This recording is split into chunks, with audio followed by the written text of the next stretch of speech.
Good evening. Welcome to 22 News at 6. I'm Barry Krieger. And I'm Alicia Rodriguez. Bay State Franklin Medical Center nurses have been walking the picket lines outside the hospital for 11 hours now. 22 News reporter Nicole Nalepa was in Greenfield when that demonstration began. She explains how the hospital is managing to operate during this 24-hour strike.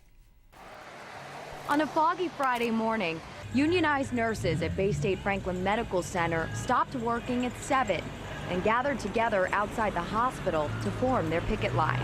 Wednesday's 28th negotiating session with the hospital came to another deadlock, and the nurses kept their word that a one-day strike would take place if no deal was made.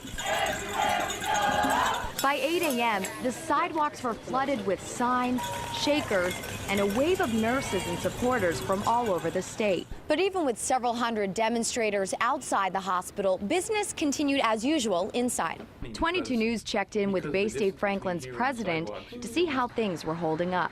I think if you were a patient right now, you wouldn't know there was anything different. I just finished doing rounds on the units, and things are going very smoothly. If I had to go, I wouldn't be concerned.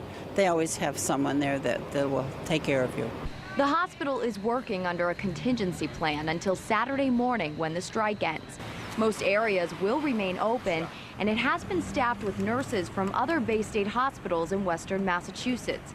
But even though the hospital returns back to its normal operations after the picket lines disperse, the differences still remain, and the nurses say they'll continue to fight. They do not see our point on the sick time, and they don't see our point on the overtime issue. And until they do, we'll continue to negotiate. The Massachusetts Nurses Union and Bay State Franklin will head back to the negotiating table on October 25th. In Greenfield, Nicole Nalepa for 22 News.